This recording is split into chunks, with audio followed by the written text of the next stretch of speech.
Greetings, everyone. Dr. Brian Scott with you again as we continue our study into the insights to these end times we're living in.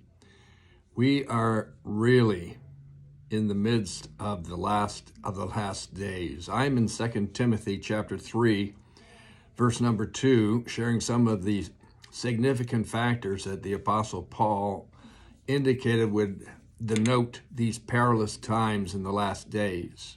We already looked at lovers of self in our last episode, but today I want to look at the second characteristic, lovers of money. In the Greek, the word lovers of money refers to phileo arguros.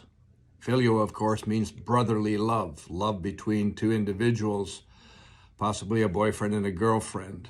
Arguros refers to silver, coinage, or things of possession, material possessions.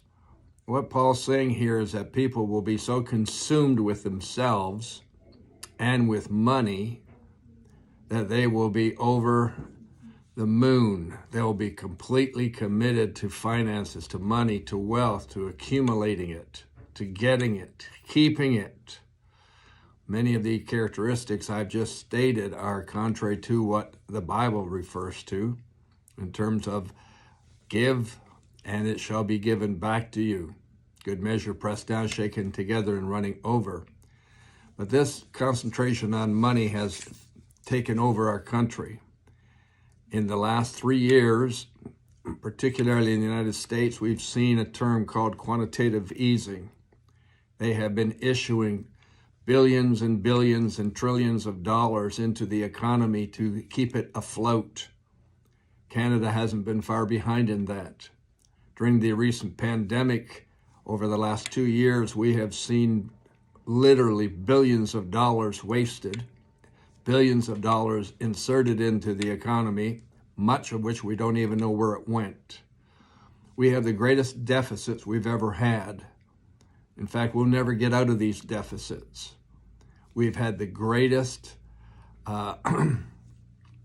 devaluation of our currency that we've ever seen. In fact, our dollars are not worth dollars.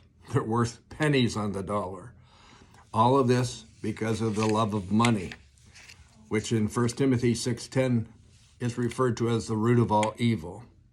We've seen the stock markets going through the roof, even during these times of uncertainty. I can remember sitting in a restaurant with a father in the faith, Dr. Hilton Sutton, many years ago, when the news report over our breakfast in that hotel showed that the market, the Dow Jones had hit 11,000. He was ecstatic. Now we're in the mid 30,000s, and they say we could go higher and higher. These are days of the end. These are perilous days. The love of money is ruling and reigning absolutely everywhere.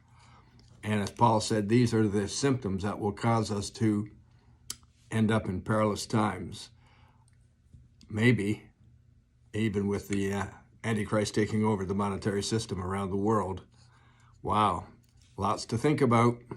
We're in the last days. Stay tuned this week as we go into some more of these characteristics. Until then, Dr. Brian Scott. See you tomorrow.